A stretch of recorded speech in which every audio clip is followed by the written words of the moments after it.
Hey everyone, thanks for joining in. And today we're going to be talking about what is asthma and kind of dive deeper into what it is and who are the most affected by it. So this episode is going to be a brief overview of the episode. And once again, I'm Dr. Adil and this is Dr. Syed, our main guest. So let's start with the first question. What is asthma in simple terms? If I was maybe your patient, how would you explain to me in very simple terms what asthma is? Yeah, asthma is a variable disease. It's a chronic condition where the airways become tight and narrow and causes difficulty in breathing. And people get symptoms because of this tightness of the airways. And it could be because of mucus secretion and could be because of the smooth muscles of the airways which become tight and narrow. And this leads to having coughing episodes, shortness of breath, wheezing like whistling noise, and at times tightness in the chest. So that is what asthma is all about. And as you said, right, it has like many symptoms which is presenting with it. So you mentioned like cough, tightness of the chest, I think also shortness of breath. And do these patients normally have to have all these symptoms, or can they have like one or two of them for it to be called asthma? Yeah, I mean, it's a variable. Some people would have all four symptoms present. Some might have 1 to 2 symptoms present. And then other thing that can happen is that they get nighttime symptoms, especially they're not having good quality of sleep or having difficulty to go to sleep because of coughing episodes or symptom becoming worse. And that's not a good sign in asthma. But this is very important. The other thing which is very important to understand when we take history from asthma patients is to understand they have certain allergies or symptoms become worse if they have a strong perfume or if they have a strong smell or like paint smell or something in the room. So it is very important to go through in detail with your patient to get a good elaborate history, and there are many small points that needs to be picked up to make a diagnosis. Asthma is a very common condition, but sometimes it's very difficult to make a diagnosis of asthma. Yeah, so history is like a very important aspect of asthma. So if any of the medical students out there, know your history taking skills and pay attention for that class. So I don't agree, it's just the students, it's everybody. The message is the same, whether you're a nurse, whether you're a doctor in the clinic, dealing with asthma patients, a good detailed discussion of the patient is vitally important. That's very good. Very accurately said. So I think, so history is very important. And from the history, so how do you know that this person has severe type of asthma or not? Like how do you identify that from the history itself?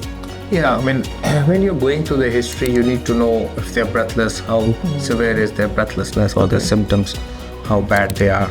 And especially recently in the last 4 weeks, how they've been like, and have they had any exacerbations? Now, exacerbations mean that symptoms of cough and shortness of breath are worsened, and sometimes the inhaler is not effective enough or the treatment is not effective enough. These patients do require hospital admissions, we know all that. And when they go into hospitals, into emergency department, they do require steroid tablets as well. So in the history, all these things are very important to see if in that 1 year how many exacerbations they had, how severe is the symptoms, especially the nighttime symptom I alluded to earlier is very important to discuss. And then what kind of treatment are there and what is the escalation plan for their treatment. So as you know, the treatment of asthma is based on a step up and step down in the symptoms are controlled. So it's a stepwise ladder pattern. We start from step 1 and it concludes at step 5. And these are kind of, then there is a track 1 and track 2 according to the global initiative of asthma guidance.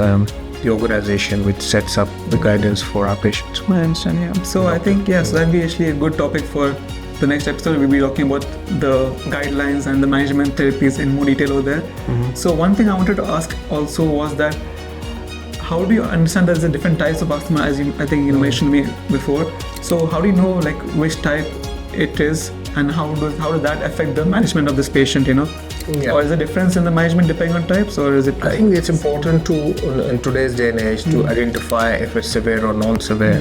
And as I've touched on earlier, the 5 to 15% or 10 to 15% is the population which will have severe degree of asthma, and they will have recurrent exacerbations. They will require oral corticosteroid They will have very severe symptoms and the lung function So will not more go. intensive management for those things. So again, the severity has to be gauged, but then we have to know if this patient has early onset asthma or late onset asthma, if they have got an eosinophilic asthma or non-eosinophilic asthma, and if they have an allergic or non-allergic asthma. So phenotyping and endotyping and asthma, which is a new thing, but it is very important, and this starts with good consultation, good history, good discussion with the patient. I see. And you would be able to then figure out what kind of asthma they have. Now, not only history taking, obviously the examinations is important, and along with that there are some tests that we will do for these asthma patients when they come to our clinics. Okay.